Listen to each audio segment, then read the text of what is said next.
walking down it.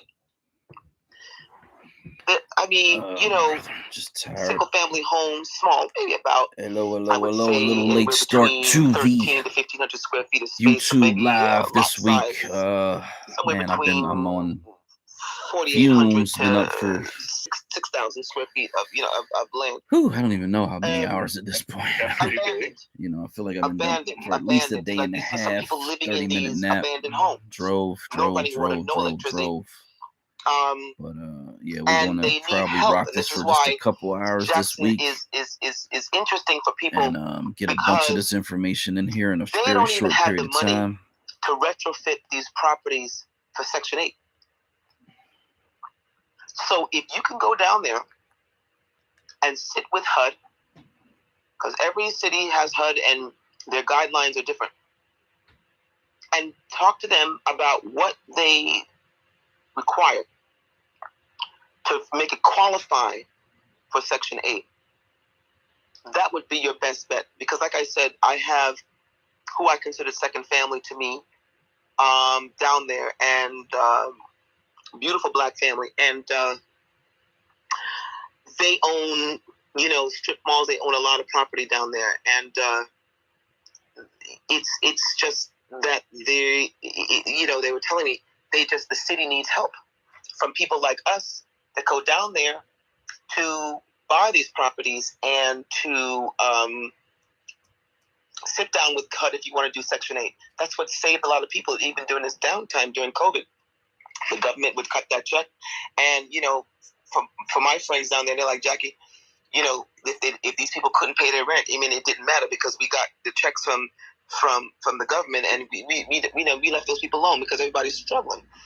And, when what's his name? Deion Sanders when he was at JFC, and they were making noise, then all of a sudden my white folks started coming around, sniffing around, looking at properties around there because, they predicted that, he was going to bring a lot of money to the university.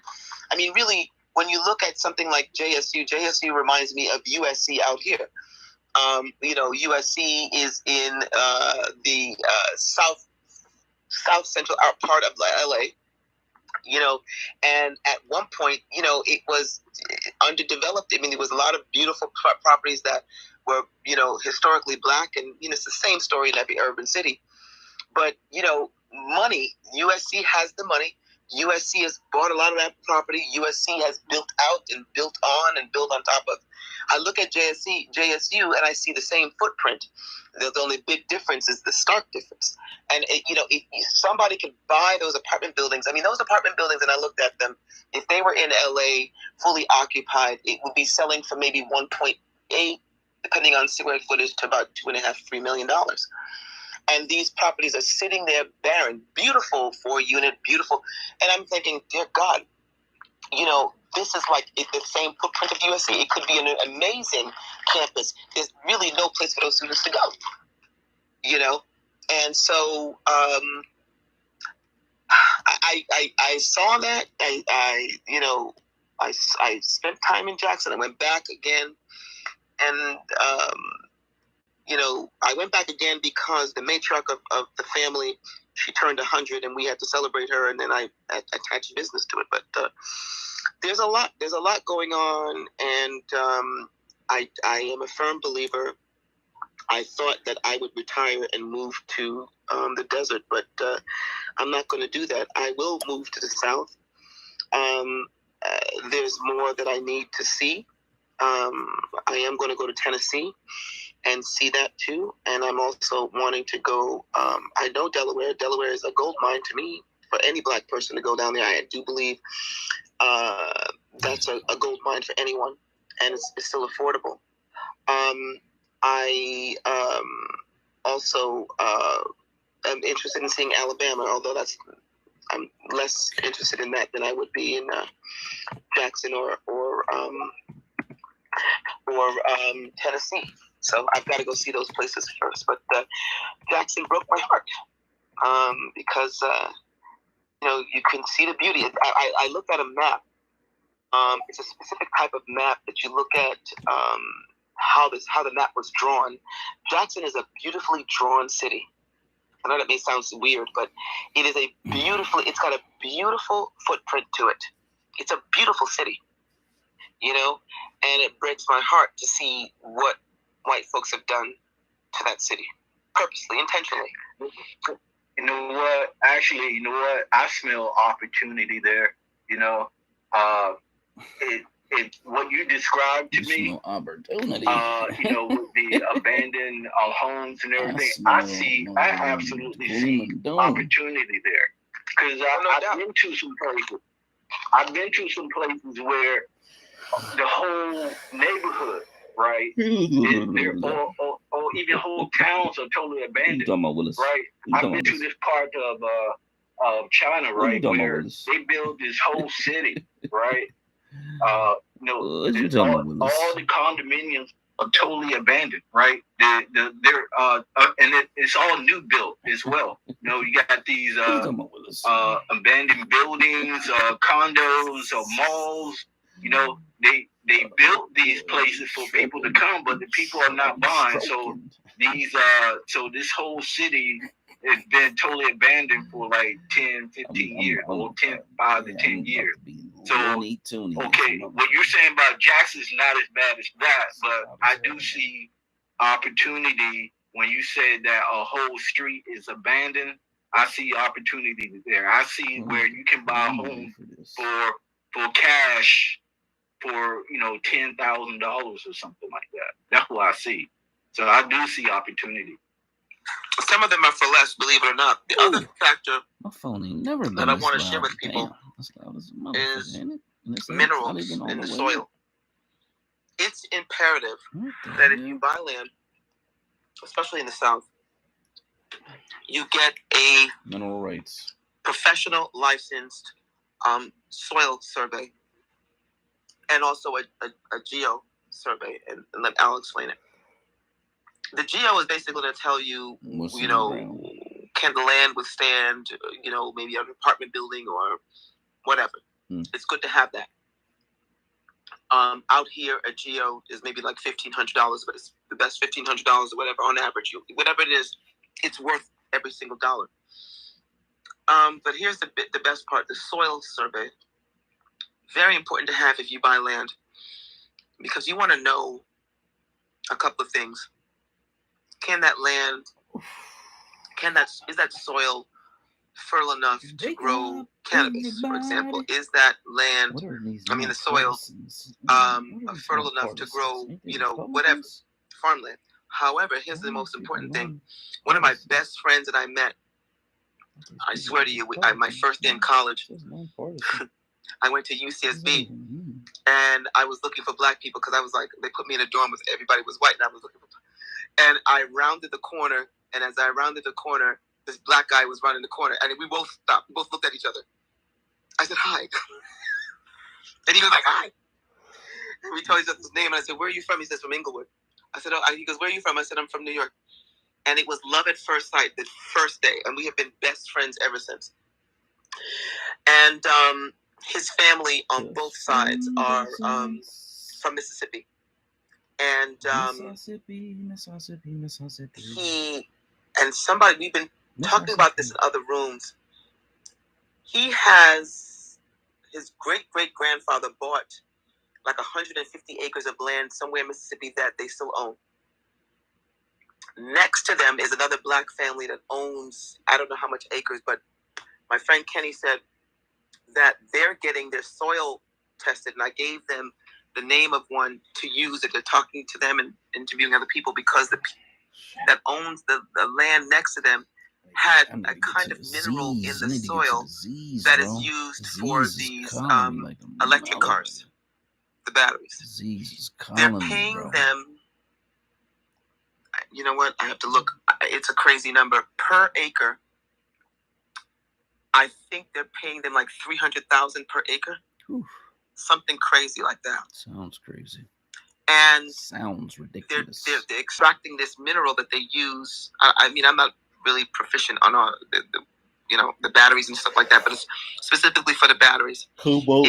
If any of you guys were going to buy land in any of the southern states, it would behoove you to get a geo survey and get a soil survey, an extensive one, because you may have mineral on that soil. You may have something that is needed, and you could leverage that and be a millionaire in no time.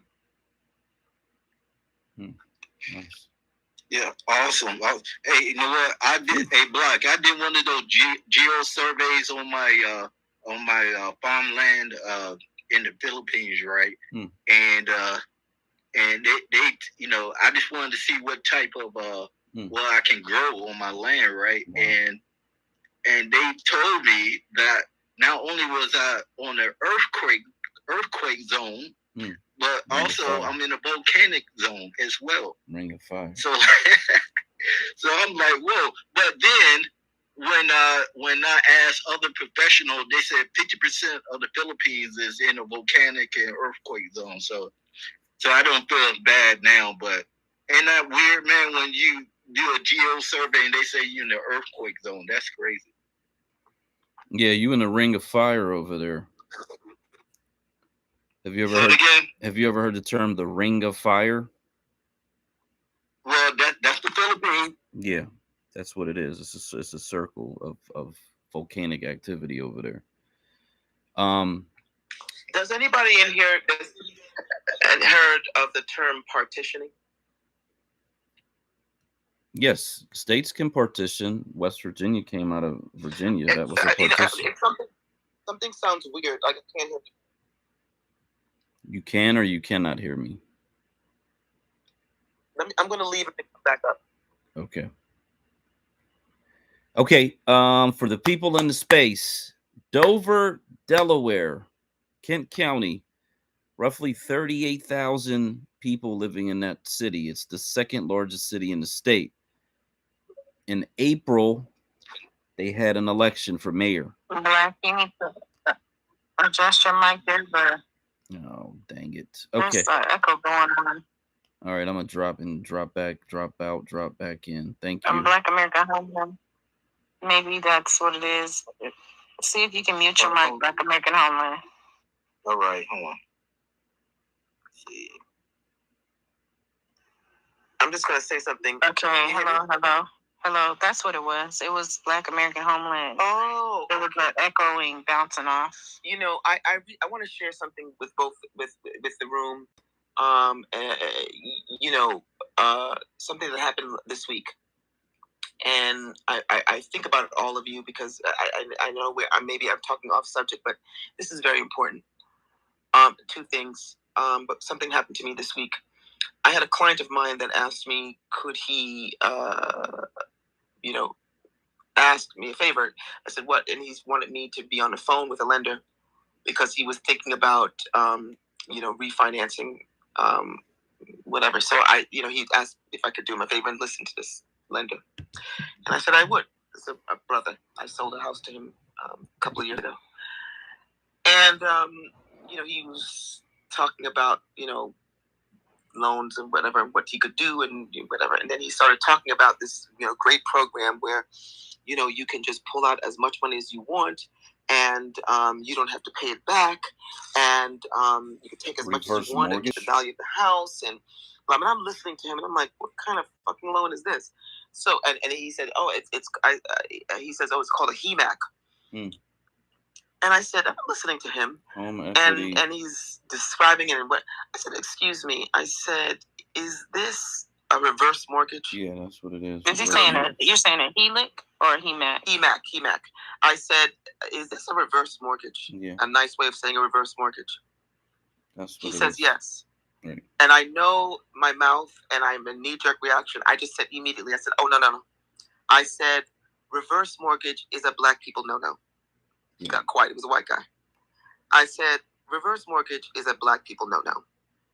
Well, you know, because, you know, if the kids are doing well and they don't need the house, I said, that's not a black person's scenario. I said, black people need their home and their children needs that home regardless of them doing well or not. I said, no. I said, let me tell you something. I said, I am Mr. Taylor's agent. I said, I am, a confidant when he wants things related to the house. I said, he's not my man. He's not my best friend. He's not a boyfriend. But I will tell you this, he's not doing it.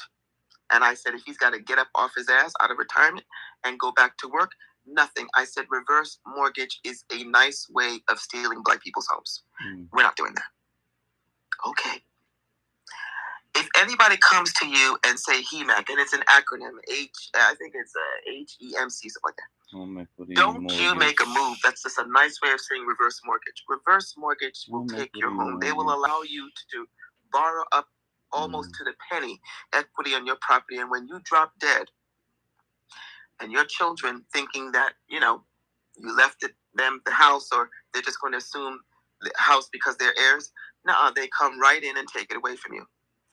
I'd rather see you put it on the market and sell it, or rent it out and move out and do something. Don't you ever, nobody in here, don't you ever reverse mortgage a damn thing. That's the fastest way white folks can take your money. The other one that I want to warn you about is partitioning, and I don't know if anybody heard me about this, but this is so predatory, and it is so common.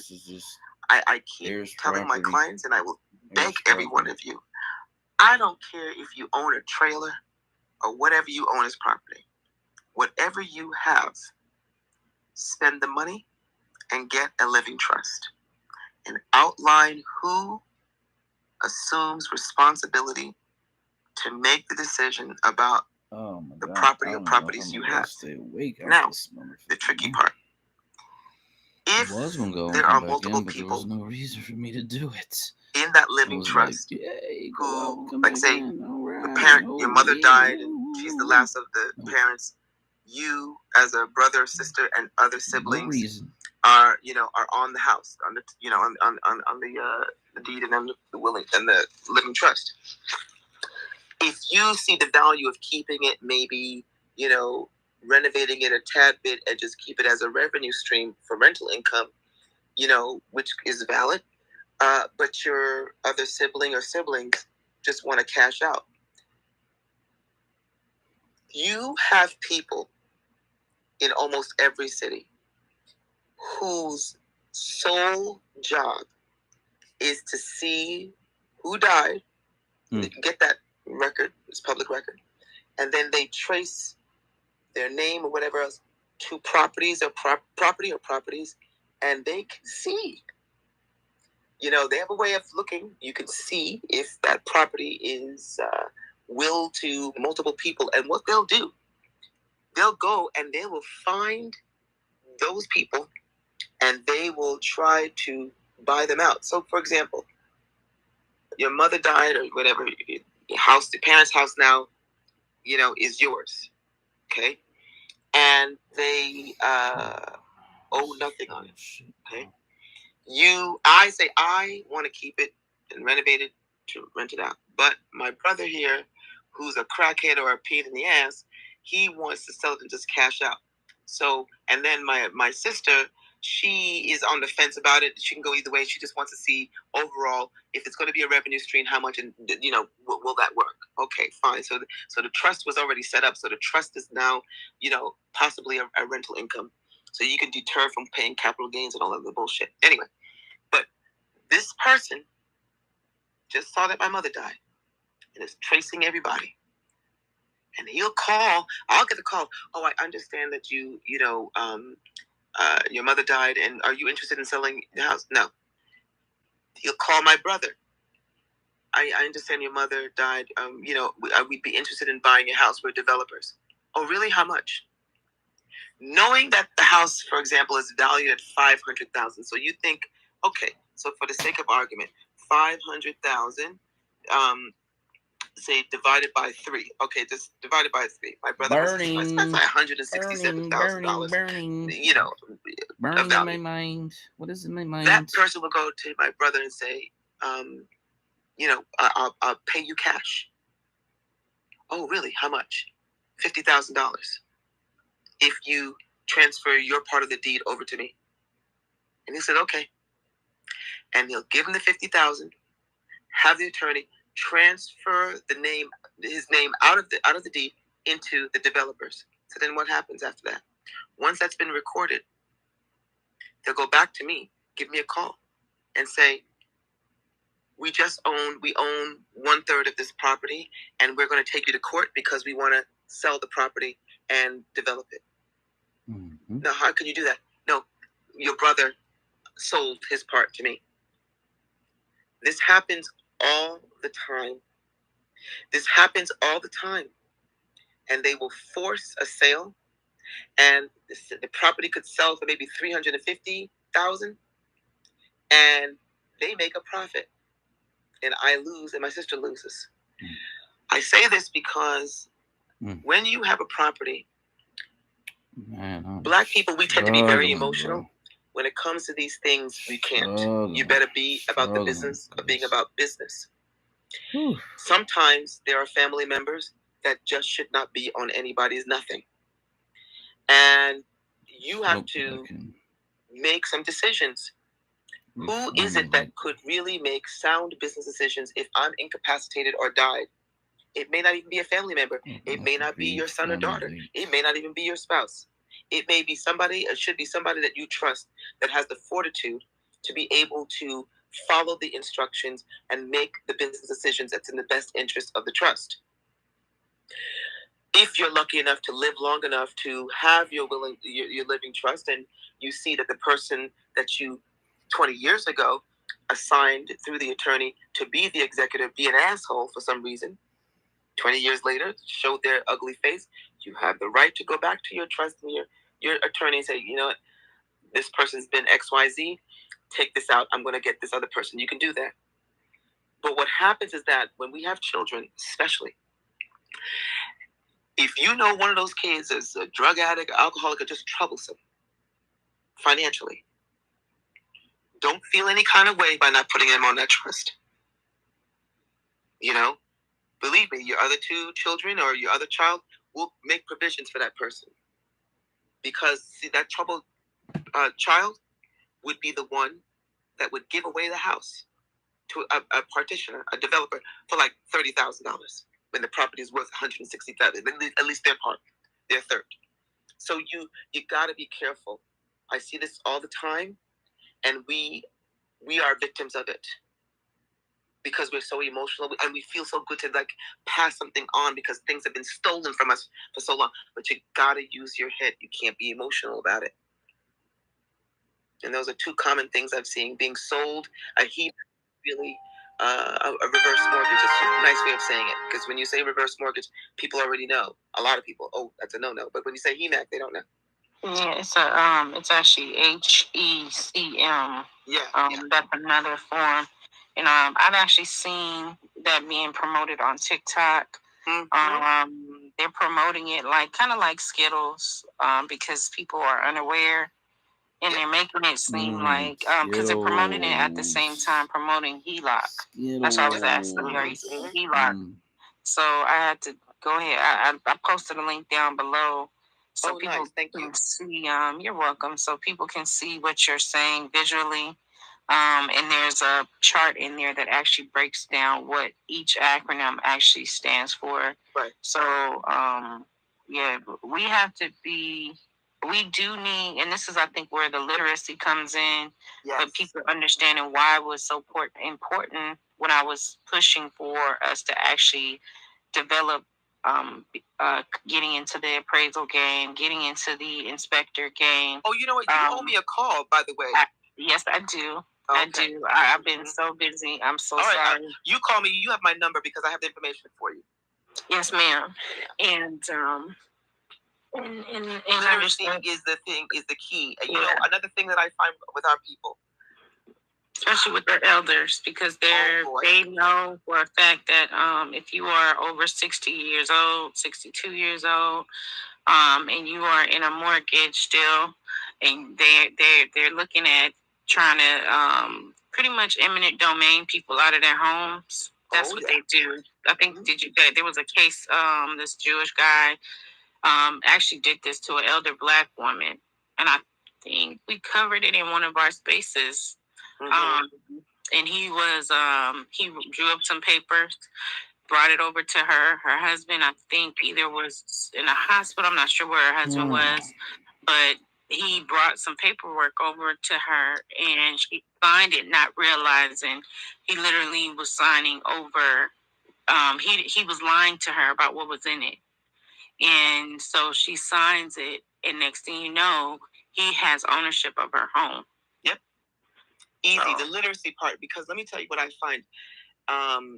In my profession as a Black woman and a Black person, we are so untrustworthy of our own people. If you see a Black agent in a top firm, a Sotheby's, a Compass, a Berkshire Hathaway, a Keller Williams, they're there because they qualify to be there. I find that when you see our people put a house up for sale, it's because their auntie is a real estate agent sometimes, or their uncle, or some, Ray around the corner, when he delves into it. No.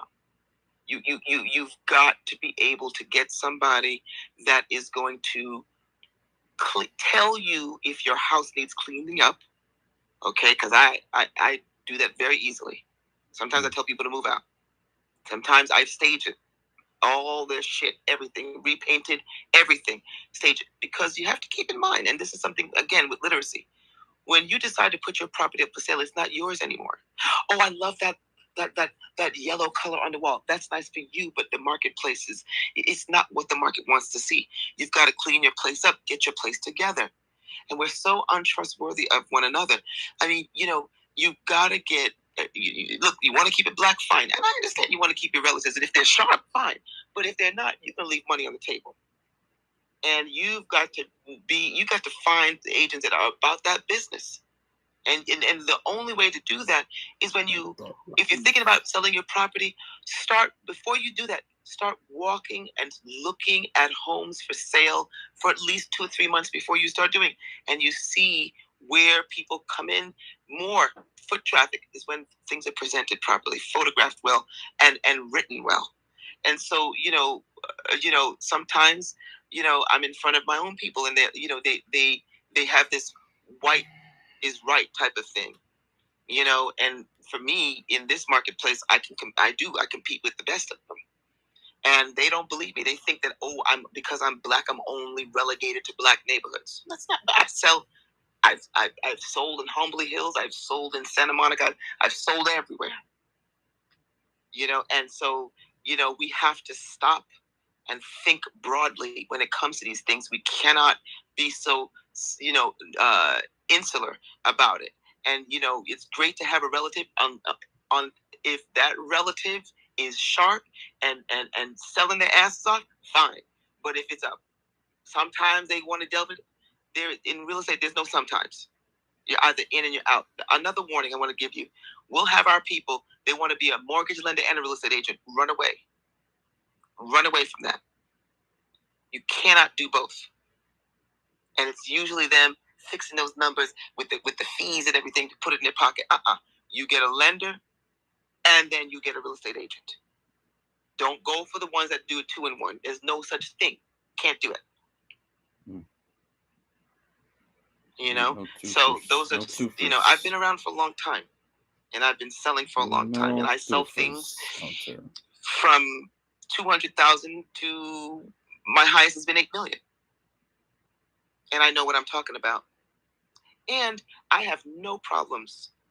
If anybody in here have any questions about their loan or what somebody is telling you, you could always reach me. I have no problem with that, because I know how predatory they can be. And like One Love is saying, it's not that we are ignorant. No, it's just that we don't have the literacy. Like, I don't have the literacy to be a surgeon. I'm a smart person, but I'm not a surgeon. You see what I'm saying? I've had clients who are doctors, some of my best clients, and the questions that they ask me as a first-time buyer, it's innocent questions. It's obvious questions, but it's not obvious to them.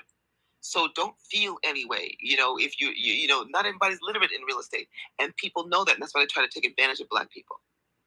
And I wish, honestly, Black churches, if I could snap my finger, Black churches would be more for me about financial literacy and exchanging information about properties for sale within the Black church to keep it Black and not put the house up for sale for the marketplace for white folks to buy it. And talk about, investing. That's the kind of church I would want. In the Black church, we need that instead of who died and all this other bullshit. So, if anybody is ever, in a real estate whatever, or you have any kind of questions, no question is too dumb. No question is wrong. And you can always reach me.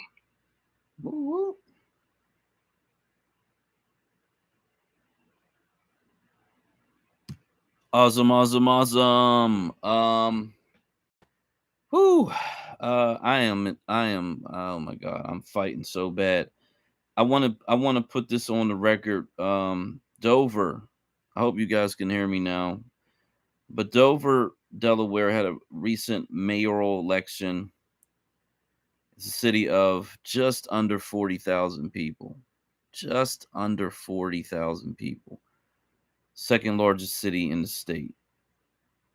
The person who won this mayoral election of a city that is 40,000 people won the election with 900 votes. What? There were two people in the race. The woman who lost with 526 votes for a total of 1,426 votes in a city of 40,000 people. Yeah. Yeah. So, it's like the numbers are all that matter. And in these elections, that's really what you gotta get down, drill down to the elections, figure out what the numbers are, figure out what the number it takes to beat the person who's in office and get those people in position to vote. If we had 2,000 people in Dover ready to vote, we could have, man, we could have a mayor in Dover, Delaware today if we were, aware of this information 6 months ago.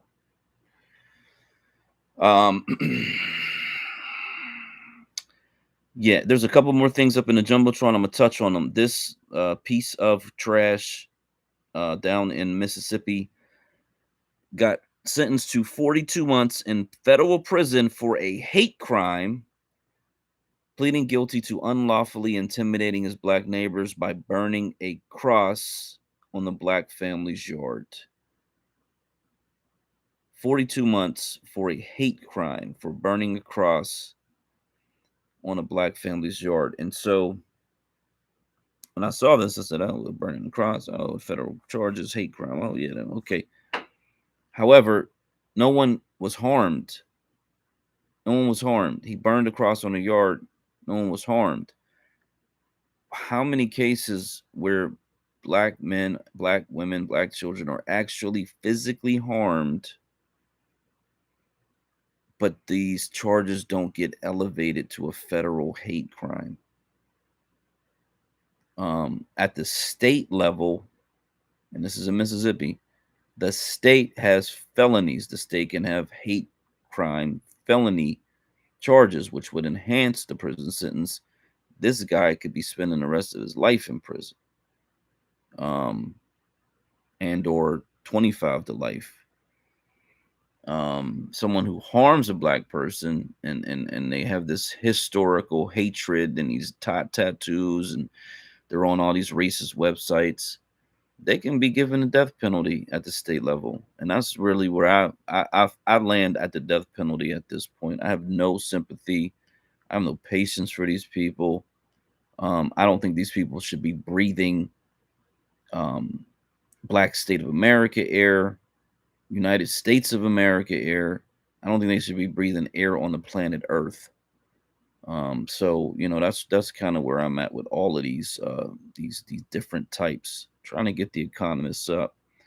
For some reason, the econometrician Let's see if I can get you up. I tried to get some people up, but they kicked them back down. Who we got here? Pan FBA. Okay. Add this person as a speaker. Shout out to Mr. Zell in space. And yeah. Let me do my shout outs real quick because I'm really floating off. Shout out to Pluto. It's an echo. The mic is echoing right now. Is y'all don't hear that? Yeah, it's echoing again. Is it really? I don't know why. God. Okay, all right. I'm gonna drop and come back. Damn it. Y'all gotta get off y'all Bluetooth. That's what it is, man. And Black Majority. Damn it, these motherfuckers, man. I am so fucking tired. Like I'm literally, I feel like I could just take 2 steps, fall on the floor, face flat, and still go to sleep. Not have no problems with it. I'd have no issues right now of just falling flat on my face and falling asleep. I'll wake up next week. You know what I'm saying? I'll wake up next week, man. Damn. I'm so tired. A new study shows that I don't know what's going on with this. Okay. Everybody, yeah, we're still putting up our hands. We're still taking turns. We're still having some level of order. I hope you can hear me now. I'm gonna shout out the folks in the space. Shout out Pluto. Shout out ESJ. Shout out Mr. C. Who we got? Mr. Finn. Shout out to International Sweet Tea. Shout out to Second Pieces. Let me see if I can follow Second Pieces back. Shout out to Eastwood. Shout out to Griffin in the space. This is a really interesting spelling. Coquin. Shout out to Coquin Mac. I love that.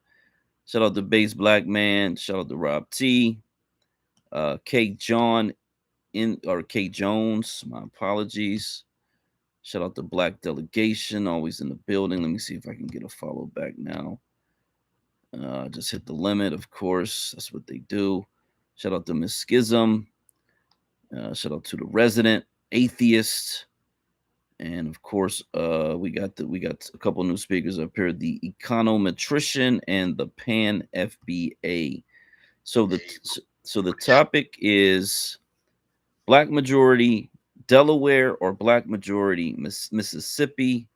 The choice is yours. Not the choice is yo. The choice is yours. If you are a metaphysical being who has the ability to live in 2 states at one time, man, by all means. But you can only technically vote in 1 state. Are you saying Delaware, Mississippi? Which one could become majority Black? And that means there's a list of 8 states that could become a majority Black, but these are the 2 that we are focused on because they require the least amount of people and they can happen the quickest with a very focused reverse migration.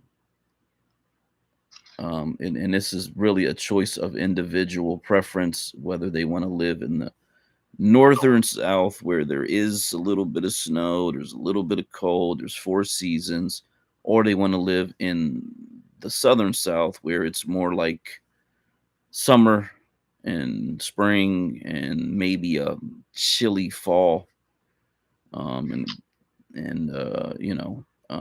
So that's a personal preference right there.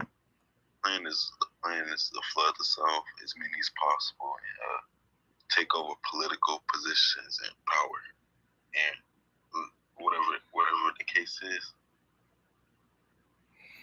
Yeah, that is definitely the overall goal. The plan, interestingly enough, is a little more nuanced than that. But yes, that is the overall goal.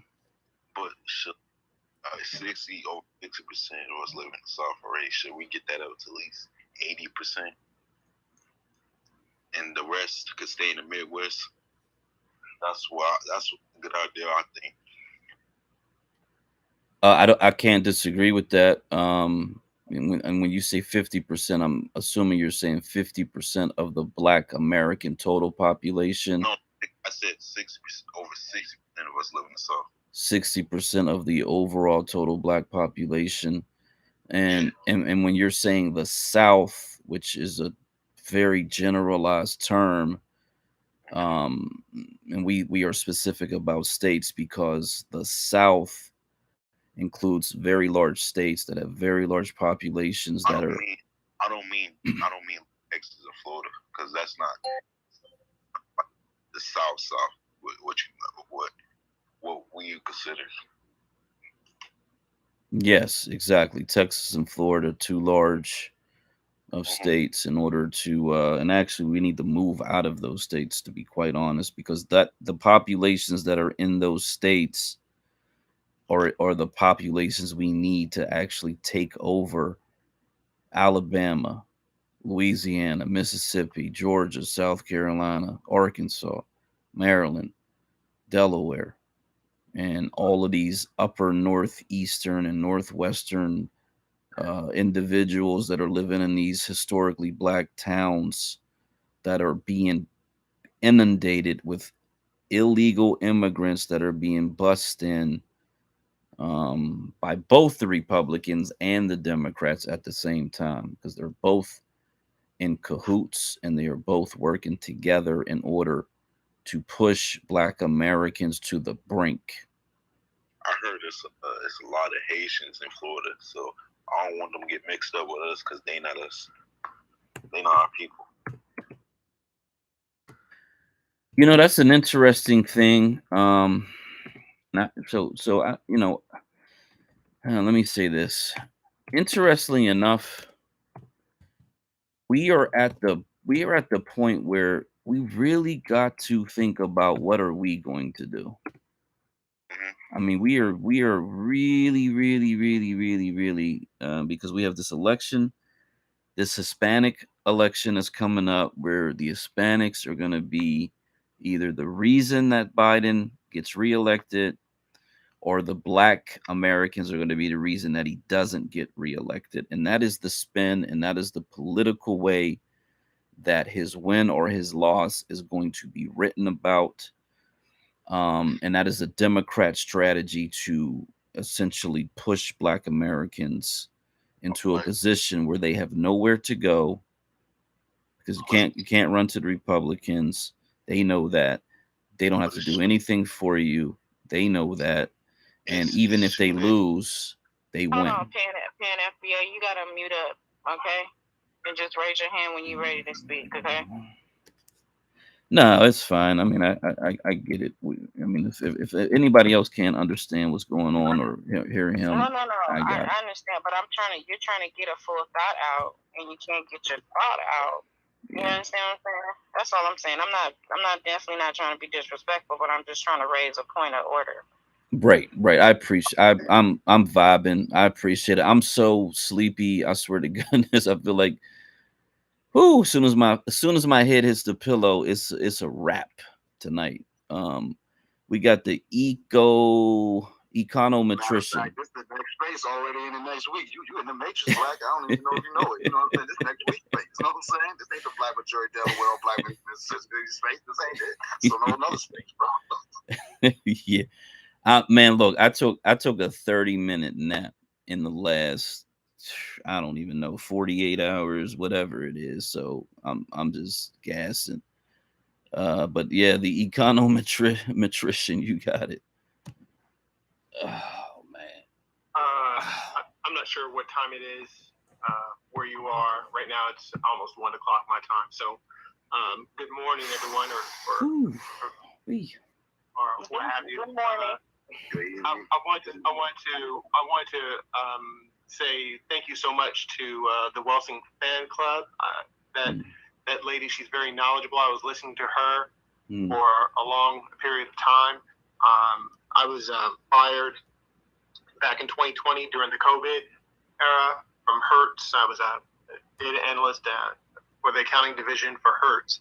And the reason why I'm telling you this is because I was very scared as what I was going to do. They laid off 10,000 people. And they gave us our severance package, our severance pay. And I took that money and took the additional dollars that they gave us for unemployment, went back home to Oklahoma, to Lawton, Oklahoma, and bought my first piece of land. Nice. During an auction. Oklahoma. During a foreclosure. Wow. For $7,000. Wow. 1211 Northwest Smith. Oh, wow. First piece of property I've ever owned. And that happened in 2020. Beautiful. And I was just listening to, and again, I've never owned property in my life. Congratulations, man. My grandmother raised us, brothers all up, and we had to sell it when she passed away, and that was that. Oh, man. So now here it is, 2023. Fast forward to today, and I met up with some other brothers down here from Houston, actually, Houston, Texas, what have you, that originate from Lawton, from my hometown, and we banded together and started an investment club. Nice. And as of right now, we have 5 pieces of property. 2 of those are vacant lots. Congratulations, but, bro. I still put them on the balance sheet to get Congratulations, bro. For the that is big, investment man. trust God that we bless set you, up. bro. So the point is that I want to speak to Miss Welsing's fan club and just say that she's 100% correct on everything that she said. Given that my academic training is in statistics and economics, so I don't really get involved in real estate that much, except for now. That's the first thing. And the second thing is that the question is, to speak to the question, you said, black majority in Delaware and Mississippi. I will tell you this, here in Oklahoma, sitting on top of Texas, my mom's mom, matrilineal, is how I do my lineage. But mother's mother and what have you, they come from Texas. They escaped the plantations around Louisiana. And so that area, or at least here in Oklahoma, we have black majority towns already. Of course, we have an HBCU, Langston. Towns ain't enough, bro. Towns ain't enough, bro. You missing? We already have black majority towns, but these towns are rural and they're agricultural. Towns do not have power, course, bro. I know you. You're again, a real smart dude, but you don't understand or this. Strong majority setting as that you think you don't about understand. Chicago, you don't South get Side. it. Those Negro people up there are pretty hot about the influx of immigrants that are deprecating their or just taxing their communities, I guess. Down here, though, we do have, just like anywhere else, we do have competition for scarce resources, artificially lowered wages because of the high demand of labor imported by immigrants, and what have you. But what we do have that's countering that is the ability to spread out and build up on pre-existing black enclaves. And that we're pretty spaced out here, and land is very, very cheap, extraordinarily cheap. I didn't believe it. And so last thing, I'll wrap this up, is that in June, here in Oklahoma and in Texas, Wichita Falls, Texas, they have a tax auction sale, and it happens once a year. And in June, it's happening. So we're stacking up our cash to go into these tax sales and try to save the parts of the black areas that are being erased because grandmothers and what have you, they die off, and then the taxes come due, no one pays them for 3 years, and then some investor goes in, buys them, and turns them into a rental space or what have you. So we're trying our best down here in Oklahoma. I could say that. Thank you so much for letting me speak, and I'll leave it be. As far as the question is concerned, would it be Delaware, Mississippi? It would have to be closer to my home, Mississippi. I would prefer for you to at least think outside that dichotomy, to think if it's possible to have a space that, again, couldn't necessarily be in Mississippi, but necessarily be in the South. So with that being said, I'll shut up. Thank you so much for having me speak, or for allowing me to speak, Black Majority. Oh, but what I want to say is that Joe Biden can't win the election right on road. That's 13%, quote unquote. But we say we put him in office, though. At this point, I will speak to this real quick. At this point, I've been listening to everyone's spaces for the past 4 to 6 weeks here on Twitter, and I've been, of course, watching the news and I listen to the news every day. I'm a news junkie, but no one's going to vote for Black people. Are just disenchanted with Biden right now, right? And then, like Black Majority said, we're getting attacked by all sides, by both sides. At this point, we just have to do for self. I will say this, though. I have been a lifelong liberal, even though I've been in the military, and worked overseas and what have you for 2-star generals for what I do. But the point is, when I come back and I'm looking at my own state of affairs for the Negro people, for the descendant of American slave, and all of us, I think that we are in an unprecedented time of threats. And not just threats by the immigrants, but threats by all manners of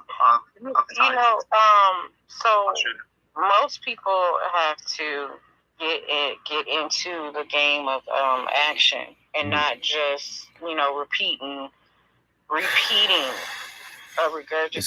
things that you've heard over the last few years. I think everybody is well aware of what the stats are, who voted for who, and that sort of thing. I think now it's game time. It's been past game time.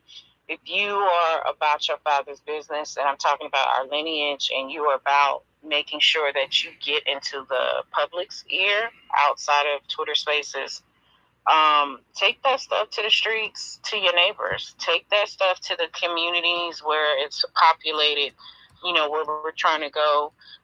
If you can, move that particular needle, because the thing that I've found, being on campaigns and seeing what happens even with the ballots, most people are creatures of habit.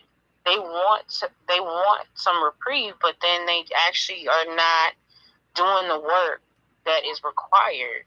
So I don't know where that falls in the grand scheme of the conversation about what the economist was talking about, but take it for what you want. McCall, I've been trying to add you up here. I don't know why it's not working.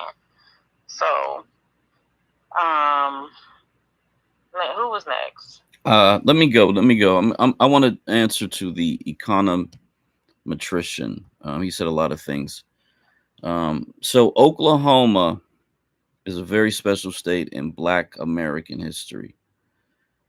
For many, many, many reasons. It's one of the states that has the most historical Black towns, because during our exodus, and quite literally they were called the Exodusters coming out of the South, many of our people settled in Oklahoma.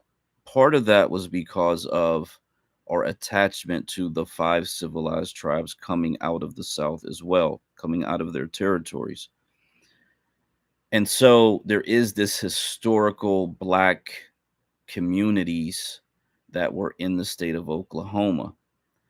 And for much of the time that I've been developing the strategy, talking about the strategy over the last 5 years, Oklahoma was a part of our map. It lost that status because of 2 major Supreme Court cases. And essentially what the state of Oklahoma is, it is a Native American territory, and that's a very large portion of the state. And there was a time where the courts felt like natives had sovereignty within that territory. And because of that, it was really looked at, well, if natives have sovereignty, Black Americans really don't have any chance, because we're under 3 layers of government. That would be native sovereignty, state sovereignty, and federal sovereignty. The courts did reverse the native sovereignty and declared that these Indian tribes actually are not sovereign nations, and the federal government can remove them from their land at any time. So the state has authority over the native tribal lands, as well as the federal government. Oklahoma is a landlocked state unlike Arkansas, which also is a landlocked state, it's not directly connected to a state that does have access to the ocean. And so while it kind of lingered around and I was watching it throughout these different court cases, it kind of is, in my opinion, an overflow state that at some point in some future generations where we've doubled or even tripled our population, that they could grow into the state of Oklahoma. But there are the three entities still: the natives, the state, and the federal government. So it's always going to be a much more complicated state to deal with because it has these triple layer issues within that state. To your point about the majority city or I'm not sure if you said city or county, but I'm going to give you the stats, and these stats are probably a year or two old, but it's close enough. There are 1,260, it's 1,260 black majority cities in the country. 1,260. There are over 100 black majority counties in the country. And that is essentially equal to zero authority, because the only true authority in this country is state authority and federal authority. Those are the only two authorities that matter, period. Being a black majority city does not matter. Never has, it never will. Being a black majority county does not matter. It never has, it never will. The only thing that matters is becoming a black majority state, because we're never going to become a national majority. It's just not possible, because all of the projections have all of these other populations doubling their populations, and our population is only expected to grow a few percentage points. So we got to concentrate our population in the states where we can become a 60+% majority, so that we can have control over the state authority. Oklahoma, I'm sure it's a beautiful state. I'm sure all these other states are beautiful, gorgeous states. However, remaining and staying in all of these beautiful states is akin to sitting in a pot of slowly boiling water. Eventually, you're going to be cooked if you stay in that boiling pot of water. It's just physics, and it's the way the country has been designed from the beginning. And unless we do something radically different to change and understand how the country was constructed, so that we could take advantage of the country the way it was constructed, and stop trying to bend the country to the will of integration or individual choice and preference, but actually understand this is how the country works. Are we going to take advantage of that or not? If we take advantage of it, we have authority. If we don't, we are cooked. It's very, very simple. I have a question, brother. Yeah. Yes, sir. I didn't want to jump nobody. Y'all got permission? I don't know. It's about the hands of Wilson's hands is up before mine, but I don't know. I just want to see the whole bless on the host of the room. Hey, DJ L. Yeah. Black American Homeland, you still up here? I just want to make sure you're still with us. Black American Homeland, you still with us? I'm gonna drop you now. I'm here, man. Yes. Okay, got you. Okay, I just want to make sure. Okay, yeah, whoever's next, you got it.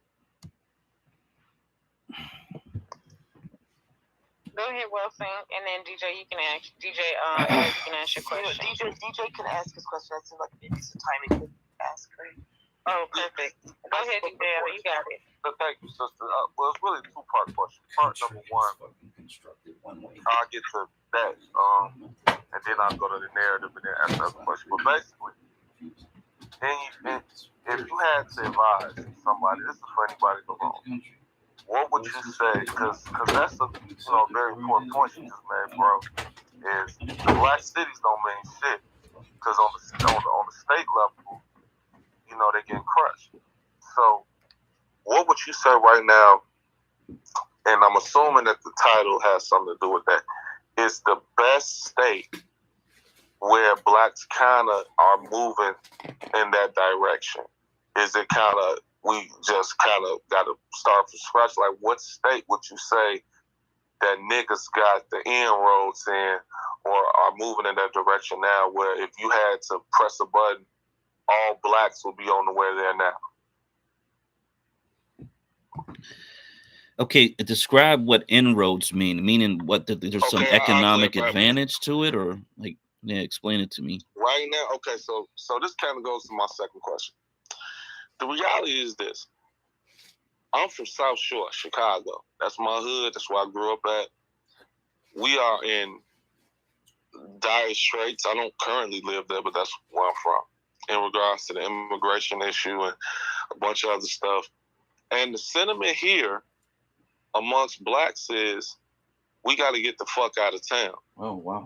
Like, I'm hearing a lot of black people talking about going back south. I hear a lot of, it's like that, people are fleeing. That is smart.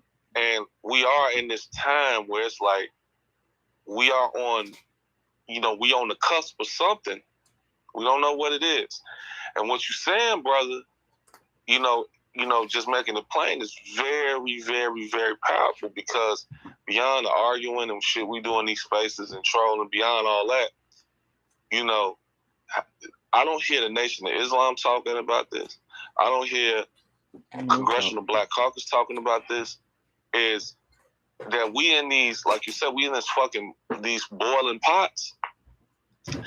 And at this point, we got to make a decision. We look at the climate change stuff, the coastlines is rising with the water, rates is rising, like this stuff. And we got to make a decision where we going to settle as a people, And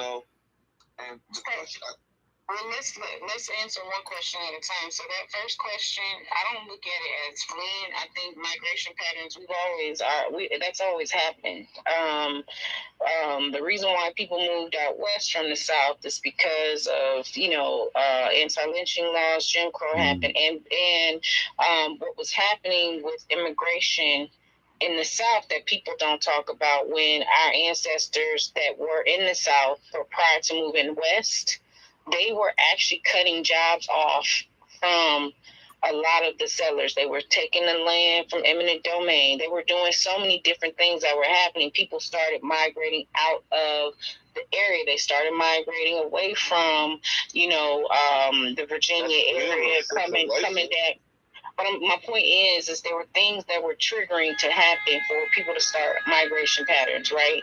So it's happening still. It's continuously happening. Now what they're doing is they're reflooding the areas where black cities are heavily populated, which is why in California and places like Chicago, you could actually insulate Los Angeles, because when you look at the districts, you can insulate a group of Black Americans or Black people into one area by utilizing another group that practices gang activity. They practice, all kinds of other things that would target Black communities, which is why you see in Chicago they're having that uproar because the people in politics are moving another group of people in, thinking that this is going to be the catalyst to retake this state. So they're going to try to get all those people out of that area. Same thing is happening in California, New York. It's happening, but we're not taking advantage of it and looking at it from the level of state power. We're looking at it on the level of trying to find shelter from the harm. And what the shelter is doing is pushing us into a city of authority, but it doesn't give us any power. So if we look at it as a migration, saying, hey, we're going to go back to these states where we can actually have now authority and we can put people of our own in office, that if we got 3 or 4 Black people running for different positions, we now have some people that we can rely on for representation. We can't even do that with a city. And me and Black talk about this a lot because I have family in California, and it's hard. But you see the writing on the wall, but they still have to try to figure out how to protect themselves while trying to figure out, well, how do they move? You know? So yeah, I do want to rebut, and I love what you said, sister. I'll be perfectly honest. I know that we're not a monolith. I'm having conversations with people from multimillionaires to the average poor Black person. And it seems to me, I'm not saying that I know everything, I'm just assuming, based on my opinions, every Black person is making, that I know, is making a migration pattern, precedent in life or whatever, based off of several factors that has to do with some sort of duress. Whether that's crime, whether that's a nigga that did something to him, whether it's whatever it may be. And, I'll be honest with you. It's a little emotional for me because it's like, yo, I do this just at least in Chicago. At least you look at the research and they preach all this, Negro rights and civil rights and all that. So I just feel like, damn, we just went in a big ass circle. We just literally did a fucking U-turn. We did all this shit in Chicago, and this how I feel. If my great grandma up here telling me, oh, we left Mississippi because of the Klan, and y'all came to Chicago to gang bang and kill each other for 40 years, it just kind of sound like a waste of time, nigga. We could have stayed down there killing them motherfuckers and kept our land and kept Mississippi, and we just did all that shit to go back to, you know what I'm saying? If I was going to kill a nigga and start a 40-year war in L.A. and Chicago, I could have just, if niggas was going to die, we could have just crashed out down there and still would have had the land. So, I'll be honest, I feel a little perturbed because at 31 years old, I'm speaking for myself, I'm looking like this shit is looking a little spooky. And spooky in the sense of, man, the 10, 15, 20-year-olds, that little age demographic, they don't even see what's coming down the pipeline, like with the rents raising and everything. So that's when I look to the question, where the fuck you think we should go? I mean, look, they telling all niggas move back south. I see every nigga running to Houston, every nigga running to fucking Atlanta. It was Georgia the first concept? Well, let's all get down there. Like, was that? Like, I want to know somebody. I heard this. It is a lot of Black Chicagoans moving down to Atlanta area. I heard. No. They Houston. In Chicago, everybody preaching the gospel of Houston and Dallas. Same thing in Detroit. They preaching the Memphis stuff. I mean, my thing is, with rising sea levels, do we really want to be on that coast? That's but why go to Houston when that's not, we can't take over. If anything, I say let's be trying to flood Missouri. Let's be right in the center of this motherfucker so we don't be on this rising sea level. They say New Orleans gonna be underwater. New York gonna be underwater. Like all this shit. Like I don't want to be on that coast. It's not gonna happen. It's not gonna happen, man, because we have engineers, right? The government have engineers, and we can fix that. That's no problem. Look, I'm going to tell you, America is in a way better position than countries like Indonesia, the Philippines, Vietnam, all these countries in Southeast Asia. They don't even have the mental capacity to even protect their land. But America, we have we call those guys in the military engineers, the Army Corps engineers. Yeah, we have all those people. They can easily fix the problem. We have no problem. Don't get it twisted. Don't think they won't flood a nigga out like they did Lake Lanier and Oscarville and what's them other towns? The New Orleans flooded, a bunch of Black. Like I'm just saying, look, get all Black folks in one area. I don't think. You mean one state? What do you mean by one area? What do you mean one state? When I say one area, I don't consider one state. I'm just saying, let's use your hypothesis and say niggas occupy Alabama and Mississippi. I'd be so tired here. Okay, we either gonna go to Bama, man, I'm just so tired tonight. So I'm barely holding on. I'm just trying to see what these folks is talking about. Some over generation you might overflow to Oklahoma, whatever that may be. And if I'm mangling this, excuse me. If you got majority of blacks concentrated in that area, is that wise? Is that wise? You know, from a military geography standpoint. Okay, great. I'm glad you asked that question. Look, okay, I advocate for 8 southern states. I call it the Black American homeland, right? These states are North Carolina, South Carolina, Georgia, Alabama, Mississippi, Louisiana, Arkansas, and Tennessee. Now, a lot of people say that Tennessee will be hard to take supermajority, but to me, Tennessee is extremely important when it comes to like a military type of a military type of strategy. You got the Appalachians right there. You got the Smoky Mountains, all that right there. Right. But look, the thing about Tennessee, right, it touches 6 states. It touches North Carolina, Georgia, Alabama, Mississippi, not quite Louisiana, but Arkansas.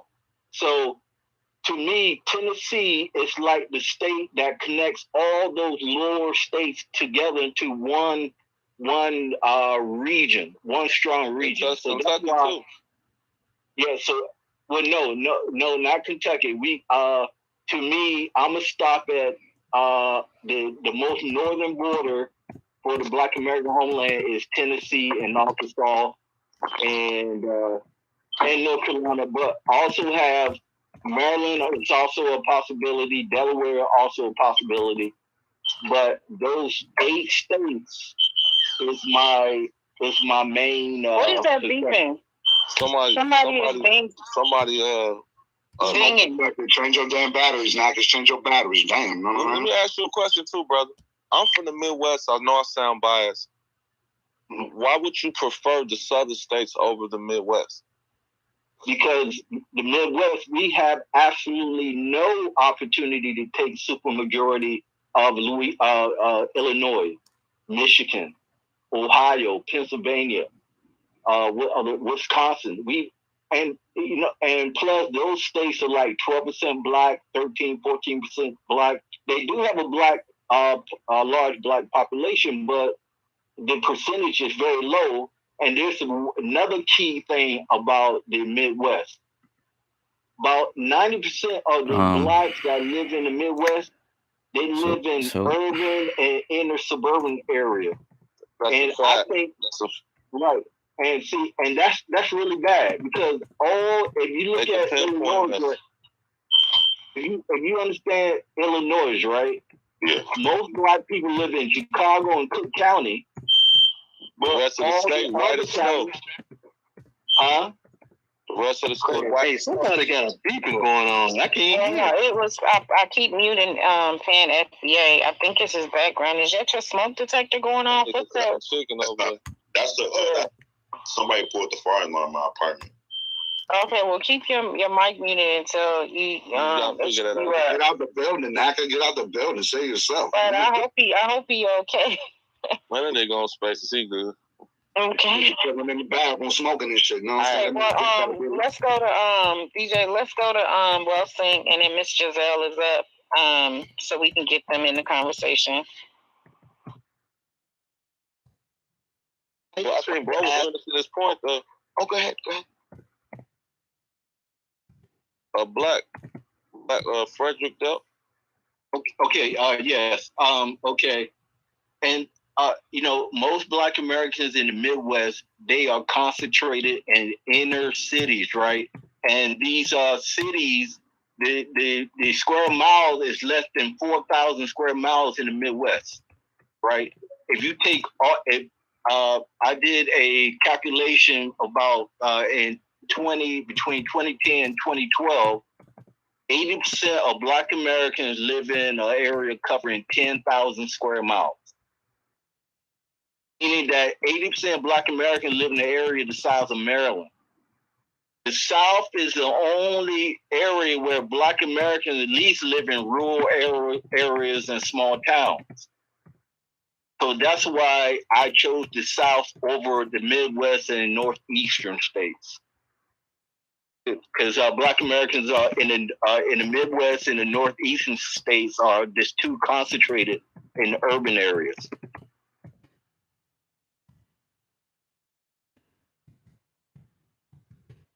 That's all I had to say for that. Yeah, I'll say this strategically, because I think that word was used, and I just talked about it with Oklahoma. Landlocked states put Black Americans in a very dangerous position. We need access to the ocean. We need access to international airspace and international waters. From a military perspective, we do not want to be sitting in the middle of a country surrounded by our opposition. And we want to trade internationally, globally. And just having this access is very, very, very, very important. Even though the ocean is salt water, if it came down to it and we needed to use that water because we couldn't have access to fresh water, we can remove the salt from the ocean. We can use the ocean to generate power. There's a lot of benefits to having access to the ocean. And so we cannot give that up.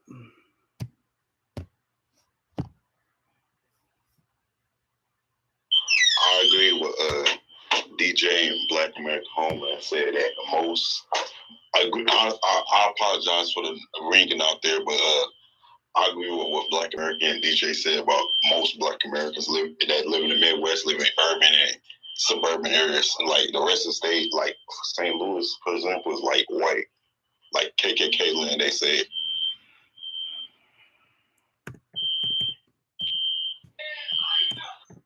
Hey, please mute that damn mic. Ooh, my God. Shit. I apologize. I just can't control it. You can control it by muting that mic, fam. You know what I'm saying? There you go. It went away. See that?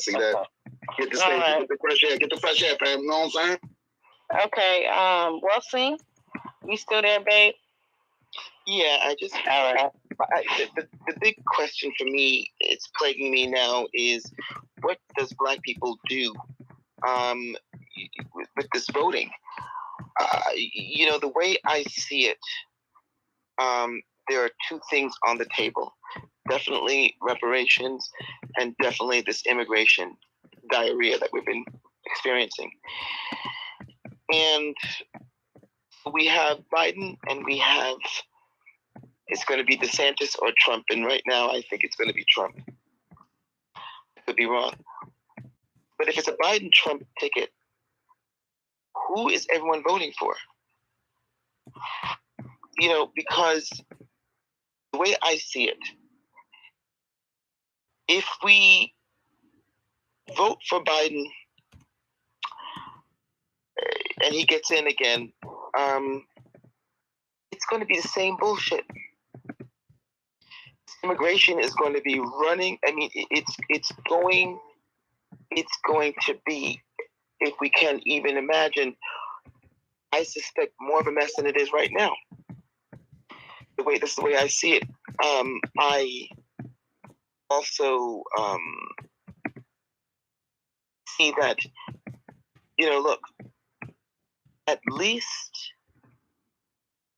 with Trump, at least we know they hate us or don't give a shit about us, and we can take it from there. But more than that, I think I'm almost certain that, this whole immigration diarrhea will be at a standstill, like it was when he was back in office. I don't. It's truly like the devil, You know what I mean? It's like I think we're worse off with the Democrats in office than anything else. I mean, I would love to hear people's opinion, but I it's been bothering me. And you know, I don't want to not vote for president because, like, really, I feel not voting is like giving Biden a vote. I don't want to see him win again. But it was but I'm going to land with this. I just want to find out. I'm just so curious. You know, what are people thinking? You know, because I'm like I don't. It's like it's just bothering me. I want to chime in on that because you just made a great point. I'm gonna be real. Most black people, young blacks, they fucking with Trump. They ain't, man, listen. And it's so funny. In 2016, I remember people having that same conversation, sister, about Hillary and Trump. Like, man, I remember Farrakhan doing speeches and Dick Gregory, when he was alive, talking about, man, y'all saying it's evil for Satan versus Satan. Shit, it been Satan versus Satan the last 4-5 motherfucking at this point. So I'm gonna be real. Trump got the song that black folks want to hear right now, and they gonna go with it. And no, listen, what I'm saying. I'm not pro Trump. I'm just saying. No, I know, I understand, but I want you to add nuance. What I'm saying is right with that. Because Trump will say whatever. See, this is the thing. This is the context. This is my opinion. When Donald Trump was gonna meet with Ice Cube, I don't know if he said it then, but when he said that, what the hell you gotta lose shit, man, that shit was in every barbershop. Man, your schools is fucked up. You like at this point, because remember, the whole angle was Trump is anti-black. I think they realized that and obviously we know this is a political football situation. I know for a fact Donald Trump aggressively is gonna go after black people. And I think black people gonna bite it because Biden's just, the conditions under Biden just so fucked up. Motherfucker couldn't fathom being under that nigga another 4 years. And then after that shit he said with that, get with the Mexicans because they got more numbers than y'all. If you black vote for Biden, you insane. So I think niggas will just vote for Trump out of default. I'm gonna vote for Trump myself. DJ, I want you. Hold on. DJ, I want you to. I'm really struggling because you know how I do. I want you to replace the word niggas with just saying black. Oh, my bad, sis, my bad. Because it really bothers me. But I also want to preference this to say that we have to get out of the once the house is on fire, we run out the house and then we act like we don't know how to recenter ourselves so that we can make sound decisions. I agree that we definitely should not be voting Democrat, but I think that we should not be voting out of our interest is what I should preference in saying. We should not vote for people who do not have policies that actually will serve to the repair of what we've all been discussing over the last 5 or so years or however many years. It has to come to a point where at this point, it's not party, it's policy. And that people have to really start having that conversation, even with the young people. Even when you know for a fact that you're in spaces where you're talking to young people, elders, whomever, and they start bringing up, well, Trump did this and Trump did that. Yes, Trump did a lot of things. And then he also did some things that did benefit the community, but it wasn't for the benefit of black people. He did it for the benefit of the economic white interest. And we have to be realistic about that. Joe Biden is doing the same. They're not different. They're the same wing on the same bird, and they're looking for their own interests. Biden told us that he was going to flood the country with immigrants. When he did his speech, when he had his speech, his State of the Union speech, and he made that comment. Chuck Schumer also said it when he gave a speech. After he won re-election, and he made the comment saying, we can't run this nation without immigrants. They were telling us right then and there that we're getting ready to screw everybody over. So we were not prepared. What do you think then? I mean, like, okay, but you know, telling you, what the sister's saying is right. Hold on a second, DJ. The thing that I want to say is, you know, the reality is that it's going to be Trump. It's going to be the Republicans and Democrats, okay? And so for me, the two things that are on the table is reparations and immigration. But I see that if we continue allowing this immigrant diarrhea happening, right, that even the notion of reparations is going to be off the table. Because I'm not. I'm gonna be real. Y'all think I'm tweaking? Trump will give a nigga reparations on some fuck it. Like he's so unpredictable. He's so off script. He'll fuck around and really give some fucking reparations. Yeah, like, but you have to get that in a concealed decree prior to him getting, like, it has to be, you want my vote, you need to have some skin in the game, not know you getting my vote because we just not effing with the Democrats. No, you're right. And I'm like Sister Villa, bro. I'm like Sister Villa. Neither one of these guys are good. These guys are both the same. You losing either way, either out of one. So really, I just about got to a point where I just write somebody in, because you're not going to get nothing from neither one of them. But neither one of these guys. Do you remember the policy? Listen, I just neither one of these guys that he put in place. Let Wellston finish, because I did cut her off and then we all jumped in. I'm sorry. Go ahead, Wellston, finish. And then Professor, you got it. Because Giselle definitely is what McCall is waiting too. Sure. Real quickly, the proposal that he had for immigration, I thought was spot on. I mean, even Susan Rice, who was the head of domestic policy, she quit abruptly a couple of weeks ago prior to all this flooding happening. I mean, she actually kept she kept those policies to push it, but she was going against the wall. Everybody's right. They're both devils, both of them. But right now, what I see more detrimental to us right now is this immigration. I will guarantee, like the way this is presence in the office kept them away from the border. And I don't think a lot of the shit that's going on, this Office of New American, I think they will wipe it off the table. I think that right there is going to lean me, and God help me for saying this, lean me towards voting for Trump, just to get rid of this damn immigration shit that's going on and deal with the rest of the bullshit. Because everybody's right in this room. What a poor choices we have. Poor choices. Well, and the question is, Sister, will Biden even make it? He's so goddamn decrepit. Will he even make it? I'll be honest. I wanted to make it because I do not want Kamala Harris. Could you imagine? But Sister Wilson, let's put this in perspective. I love when the slave masters fight. That's when a nigga could steal more food. Let the slave masters fight. I don't give a fuck about either one. I just know Trump crazy. He'll burn this motherfucker down to prove his point. Yes, but he can't. But we are here, that's where, and that's the part where we're gonna focus in right there. You can be so careless to allow someone to burn down your home that you live in because you see two degenerates fighting. At some point, you have to get into position where you cut them off at the knees, because they are literally going to, we don't have nowhere else to go. So if both of these people burn down the house we live in, where do we go? Sister, I'm going to be real.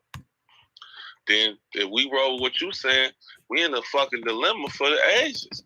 Because both of these motherfuckers might crash out.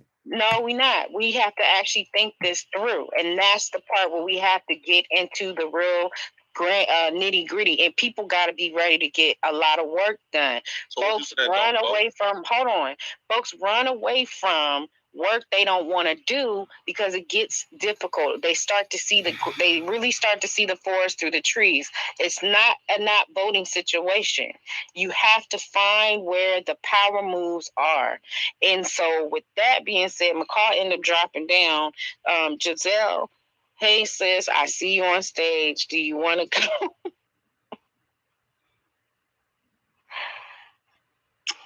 No, Mrs. L don't want to come up because she don't want the Jersey Club. She don't want the Jersey Club people in the building, though. Know what I'm saying? Hopefully that'll wake her up. No. Hey, Rella. Yes. Okay. Yeah. Let's say Trump wins the presidency, right? And he said, okay, I'm going to do executive action or executive order and give Black Americans reparations, right? Now, the president only has a certain amount of access to money. What's the best way to prepare for disaster? He doesn't need. It's a question lots of people are asking these days as the planet heats up and we face one. I think, if I might be mistaken, I think the president only has access to maybe $100 billion or $200 billion. So I guess what I'm trying to say, if President, let's say if Trump wanted to do executive order on reparation, the most money that he can give out is probably between $100 to $200 billion. Okay, so I'm gonna say it again like this: the only way to get Trump on that mental wavelength is that you have to get those other Republicans against him, because Trump does not like to be put in a box. And Trump went to war with the Republicans in his own party because he was about money. He didn't care about, he made the comment before he ran. He said, if I ever ran for office, I'd run as a Republican because they're dumb. He did not lie. And the reason why I say that is in hindsight, Trump is really a Democrat, and Democrats have always been for the detriment of the Republic. And I need people to understand this. It's not about whether or not I see your hand. I ain't gonna lie. It's not about. I'll roll with him. No, hell no. If it's not about because he's for immigration too. And I need y'all to pay attention to this. A lot of Republicans are married to immigrants. Not only that, Trump pushed his wife's family through the citizenship process quickly. They skipped over a whole lot of stuff they had to do. And on top of that, they own businesses where they employ illegal immigrants and they keep getting caught. They were getting caught left and right under Trump's watch.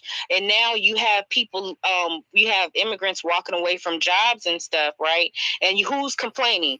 The white folks or the people who hire illegal immigrants, because they're like, oh, well, Americans aren't moving fast. Like articles are coming out left and right.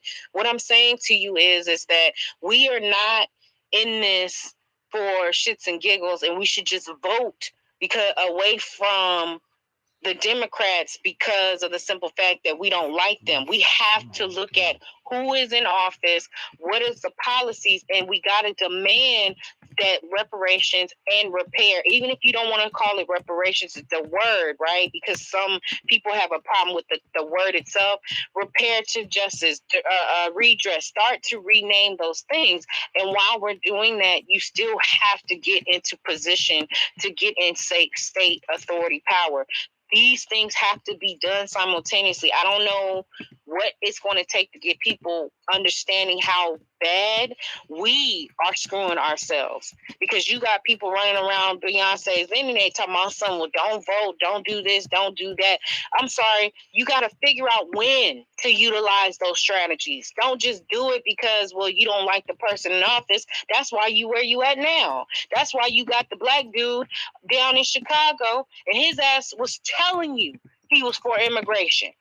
And the black people down there now picketing and rioting because they're upset and they mad while he talking about something. Well, we need to allow everyone to have a place where they can feel safe. $7,000 while displacing the black people in their community.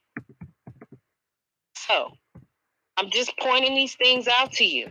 If your Republican person that you about to vote for is married to an immigrant and tells you they're against immigration, but then you go look at their policies and their policies say otherwise, they're pulling wolves over your eyes because they're hoping that you're so disdained with the Democratic Party that you're going to vote for them.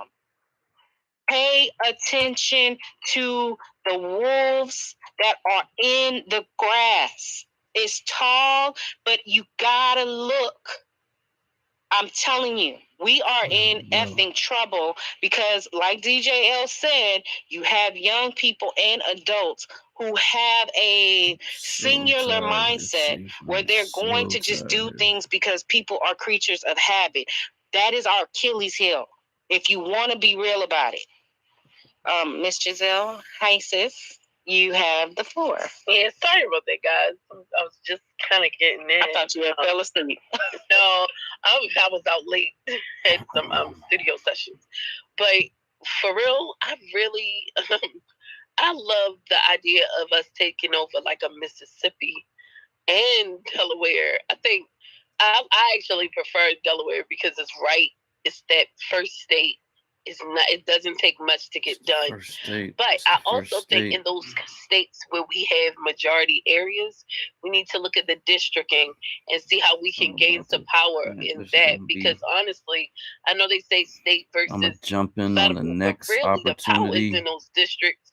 They like a lot of the money. I notice how they redistribute resources. End up closing they give most of other districts, deprive the others. Some districts they charge you more in taxes and water bills and all of that. Other districts don't. And they have used that as a tool.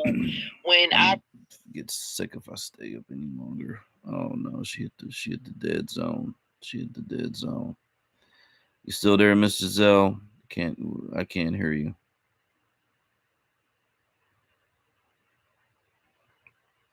I guess nobody can hear me. Am I the only one that can't hear anything?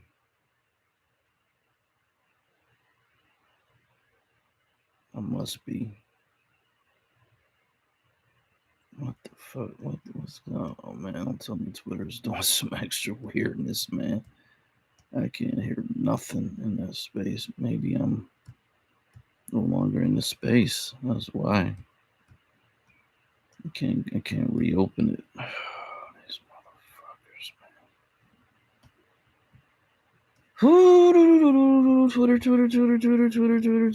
Twitter tech sucks.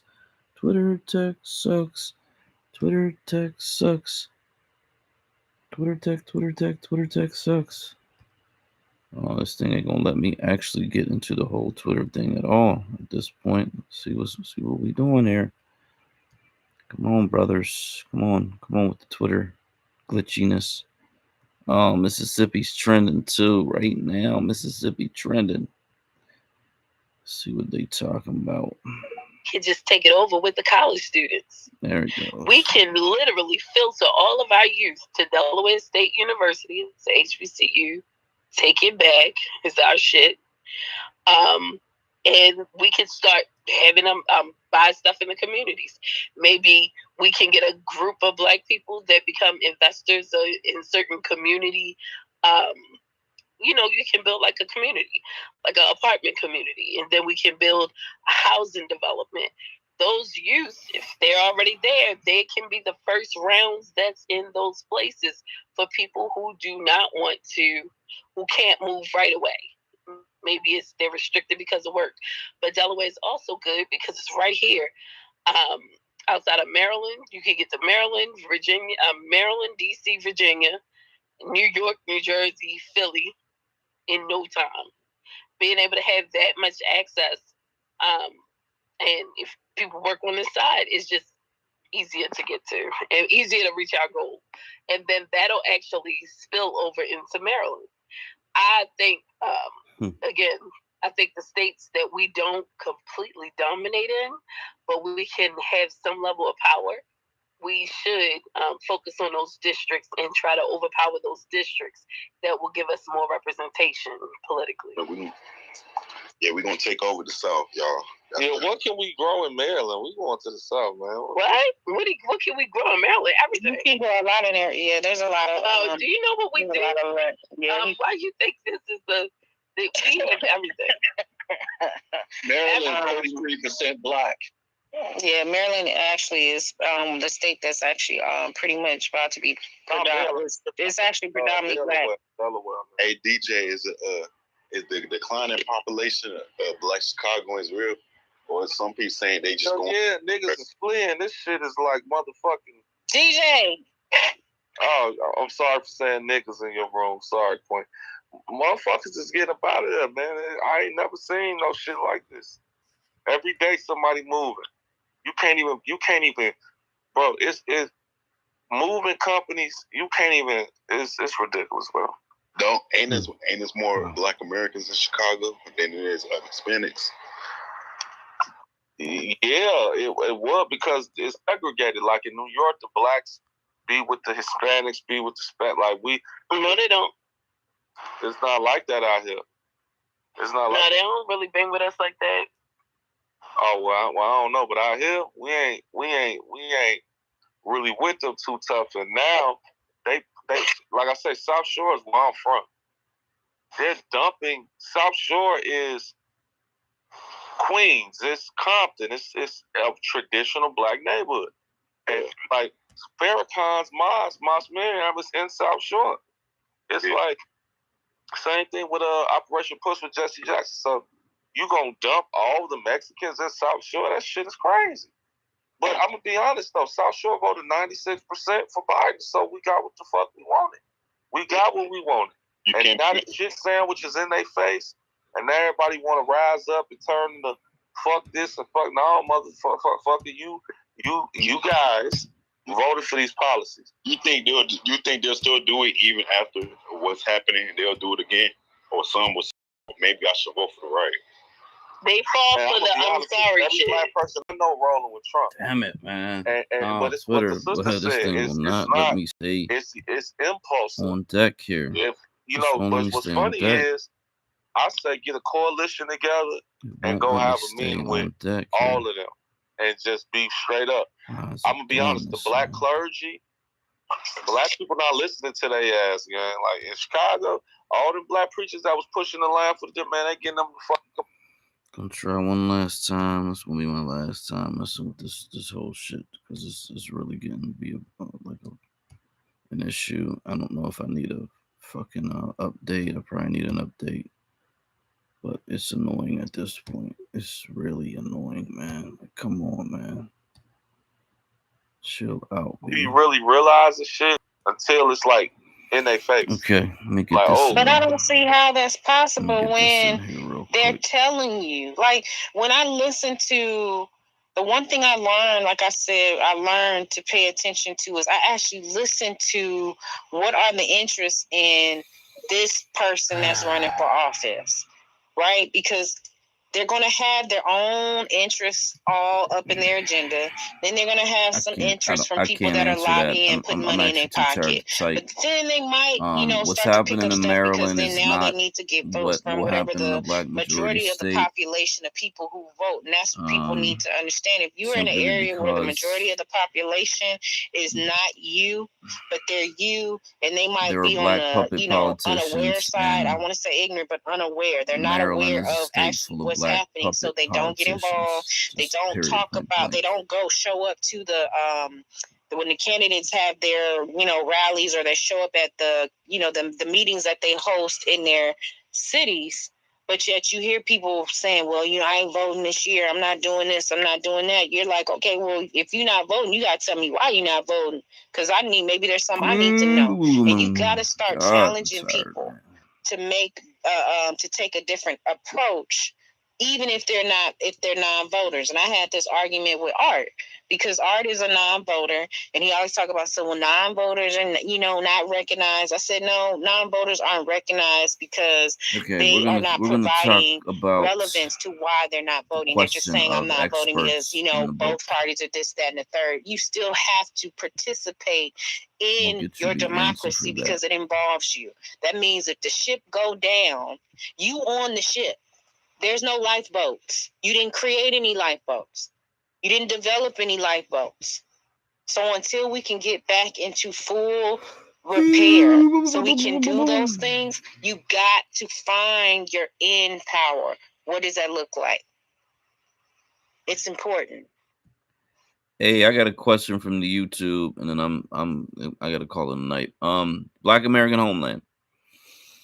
The question is, have you reached out? I think you said earlier you consulted a bunch of people, but they want to know, would you reach out to university-based scholars to make recommendations for implementation of the outline in your book?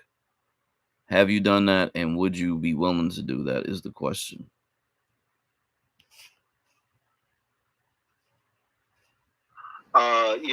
Thanks for the question.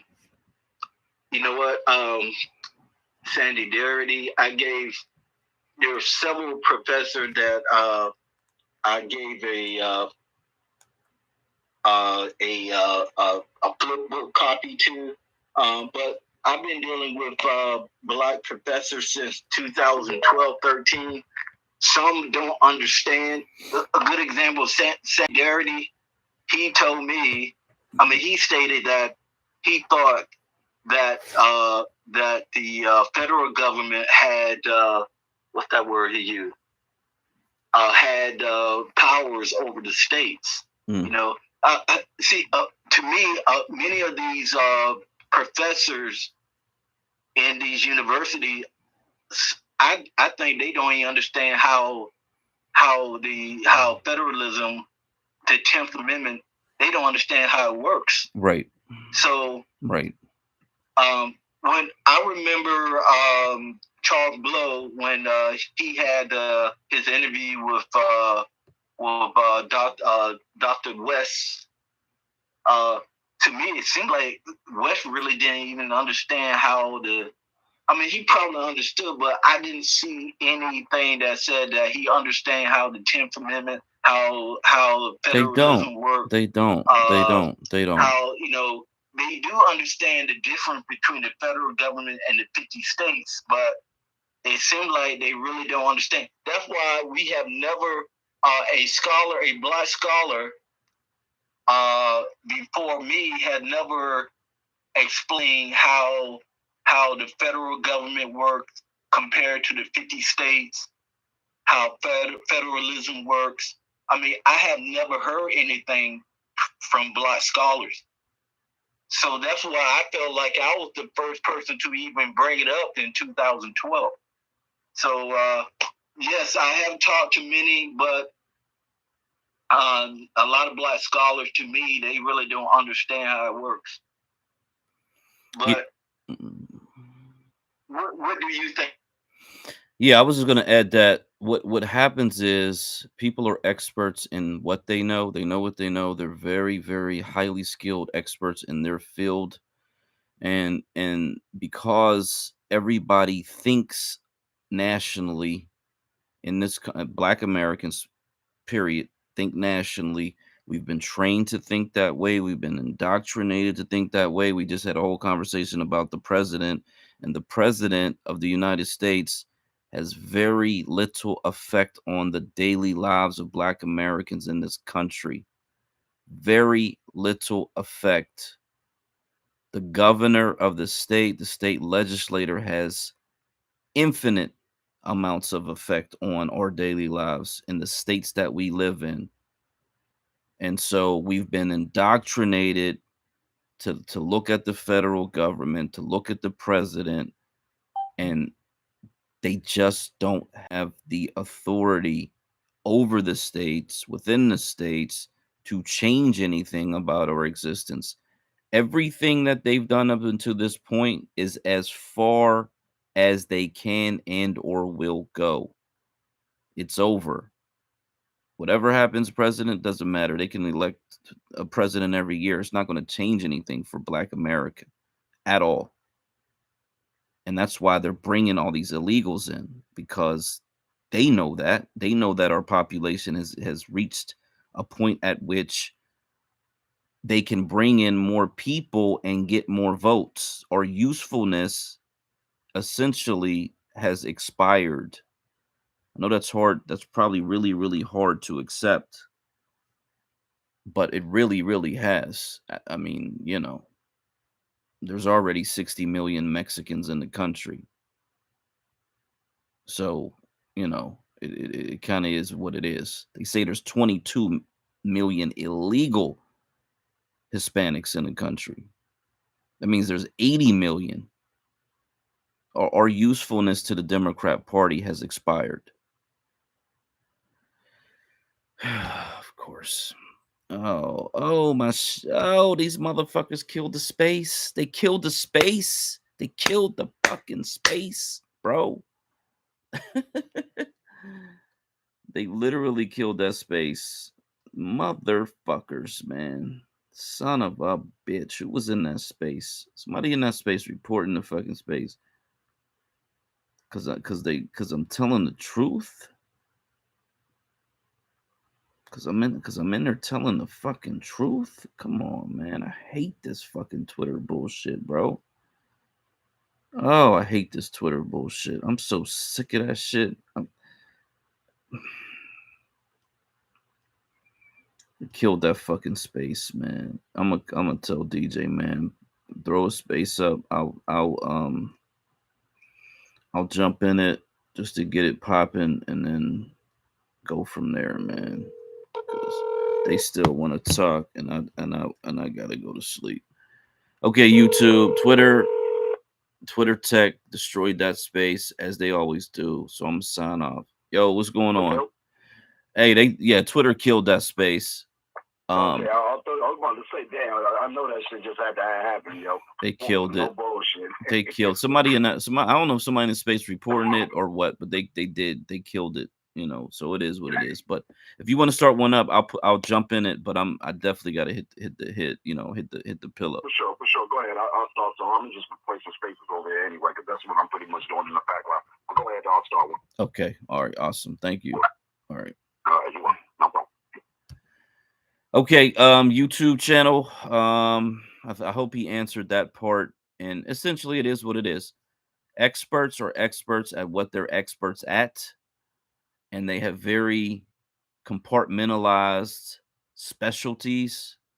They don't think comprehensively because the American education system doesn't teach people to think critically and comprehensively outside of the box. And this is way outside of the box, radical political thought that some have come upon it, but their strategy has always been the federal government has to give us something. The federal government can't give us anything. They can't give us land, period. They won't give us land, period. And so we have to politically strategize a way to take it. And a reverse migration is really the only logical way to do that. So yeah, I'm about to exit out. This is me just signing off right now. So I'm gonna jump into the space that you set up and then repost it, and then I'm crashing out. I need these hours. I need these Z's. So thanks everybody for coming in. And hopefully we will see you again next week.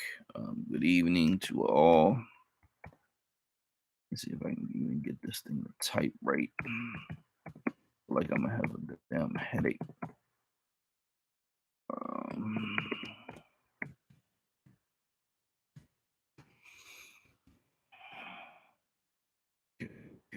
Okay, good night. Thank you so much. Where's the exit stream? Boom.